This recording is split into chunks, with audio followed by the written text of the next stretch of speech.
Hi, this is Lael McDill, and I am going to be making a little Greyhound ornament. I just got an order for 2 of these, so I thought this would be a great opportunity for me to demo. This one's all done and baked. The first one I made, they wanted it in warm colors, so the second one I'm going to make is going to be in cool colors, and so it'll be a little bit bigger than this. I have kind of found my little millefioris laying here with all the little colors showing and all these little designs in here. What I'm going to do is make what I call like a little bundle. This is one that I've done with all like turquoisey colors. This one's going to be cool colors, blues, greens, all that good stuff. And the only goal is that all of these need to be the same length as each other. So I'm going to stretch them or roll them to get them to be the length that I want. They can be different diameters. Since this is just a little polka dot, I'm just going to make a little longer. This is a polymer clay. It's an oven baked clay, so when I get finished with this, I'll pop it in the oven. It doesn't dry out until you bake it. So I've got all these different little canes, that's what they're called, millefiori canes. That one's got a little lady slipper.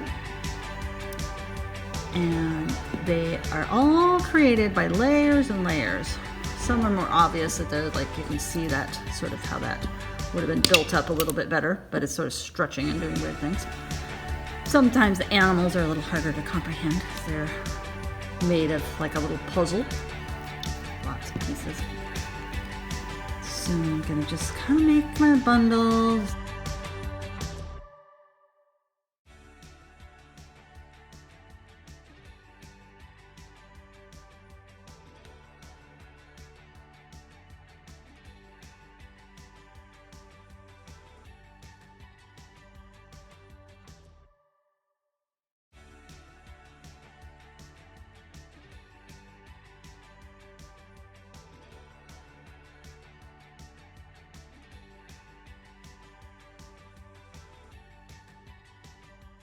Always makes me think I'm making my own little fabric designs. And this one's like just a conglomeration, kind of random.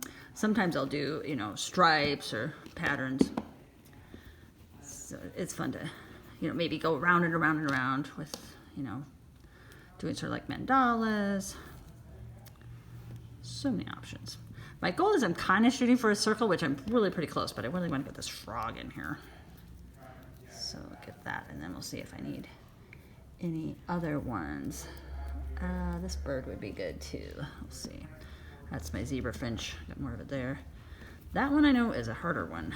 All of these have different textures. Like this frog, Waldo, the fire-bellied toad, is really soft. He rolls out quick.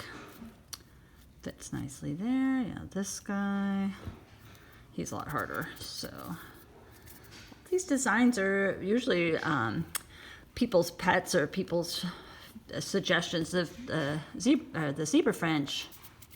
Somebody suggested it. They had pet zebra finches, but it wasn't exactly their zebra finch. I just looked it up online. But like Waldo, the fire-bellied toad, was somebody's little toad. They sent me a picture, and I made the art just of that actual toad. How about another little spot? A lot of them are dogs. I've done so many dogs. I need to do somebody's border collie next. And I've got to do a bulldog. That is on the list. Better get on it. So that's a pretty good little conglomeration. Now this end isn't as straight, so I'm just going to work from that end.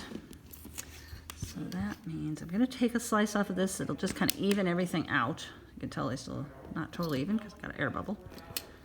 But how about a piece that I'll kind of save probably for the head, and then I'm going to take off 2 slices for the body. I could just go sort of symmetrical like that. That looks kind of cool. I always go back and forth whether or not I want to make it symmetrical or totally asymmetrical. There's the beginning of the body, but is totally not the right shape. It's just sort of an oval. And since I'm making a greyhound, he's going to have kind of a skinnier back end and a little fatter chest. This order for this is very fun. I've never really done a little Greyhound ornament, but I've definitely done Greyhound Millefiori, but that one's almost gone. If it is, I think it is completely gone. I usually have a little bit left, saved and hoarded for who knows when. So I think I might as well make this guy running the opposite way. These little greyhounds, actually the customer is buying them for a fundraiser, which is so sweet. So they're not gonna like stay together. They're gonna go two separate places. So they don't really have to be matching or anything. That's my body. This could be the beginning of the head. I'm gonna give it a little more squeezing. It's got to get a little more pointy there. Pointy nose. And rounding those edges, getting them really smooth. And then I think I'll just go with that. Yeah. Don't want to make this too huge. I'm going to smooth this out. But I know one is bigger than the other. Carefully cutting there. Not the safest cutting method there, but that blade is not as sharp as you would think. So there's his little head and his little body. I'll set that up there. Then we're going to do the legs. I'm going to cut off. I'm going to cut 2 slices for the legs, and here's how it usually works out nicely, because you've got, hold this just a little bit to sort of get rid of those air bubbles. I'm going to do the front legs, take a little chop off for the front legs, and then the bigger pieces are going to be the back legs, because the back legs are just a little bigger. Now it's just a matter of giving it a pinch, and I'm going to form my little haunch here, and then this is the foot. So I might as well make that be 1 toe, and that be 2 more toes, 3, 4 toes altogether. And then I'm just separating those toes and pinching them. I gotta be careful here because this zebra finch part is a lot stiffer and it could easily break off. So there we are on the body, just like that. This clay sticks to itself so easily, it really doesn't take much.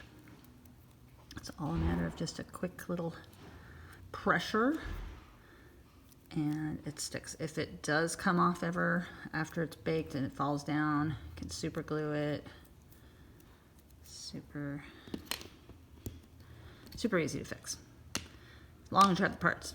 It's always a trick. Separate those toes. I purposely made my feet look a little different from each other. That's my smoothing method there. And there's this other little foot flying up. Now let's see. These will be the front legs. Well, my dogs pretty much have kind of short legs. I suppose a greyhound would have probably longer legs, but he's leaping. So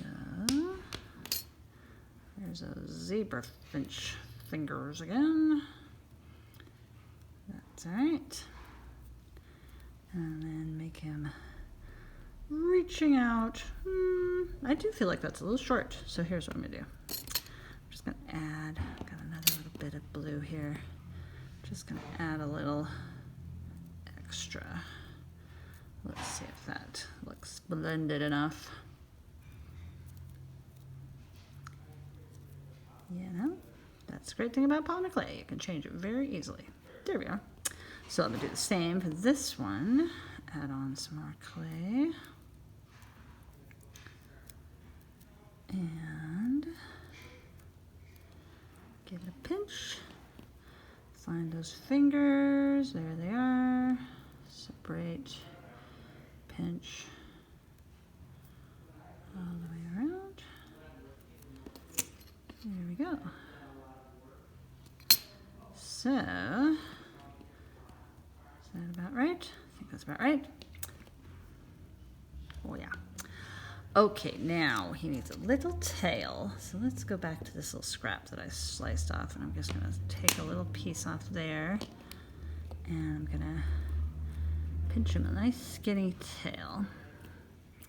This customer that wanted these saw my fox online, and she said that looks a lot like a greyhound except for the tail. So that's what inspired her to order these.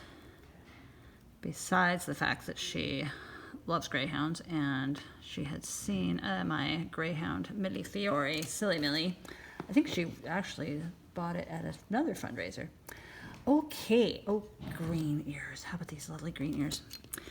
Let's see. So that was the thing, though. The difference between the fox and the greyhound is ears are just a little more bent back. Fox ears go pointing straight up.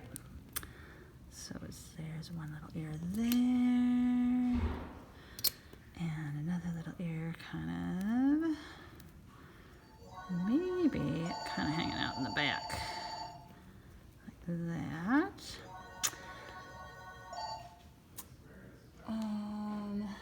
Eyes, gotta find some good eyes. The other, well, they could have blue eyes, but they wouldn't pop out that much. Now these eyes are good. Okay, except that I sliced them weird. Just gotta get them the right size.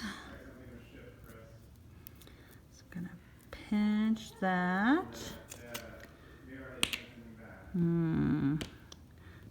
Let's get to the good part. They're a little funky. Save those for the scrap pile. I think I sliced it with my slicing tool going the wrong way. Okay. A little bit, going for the exact size. If you ever want to make eyes for yourself, you just do a worm and a blanket, and then another blanket. Okay. Boy, he's pretty cute, but let's see where these eyes are going to go. I don't want him to look too... You know, his ear is a little in the wrong spot. I'm going to do a little removing of the ear. Yeah, because his head... I'm going to put the eyes on first. You can keep looking crazier and crazier as I turn these eyes around. Yeah, I think... Actually... I'm going to stick these ears a little... down this way and a little down that way. There we go. So that's what I did on the other one.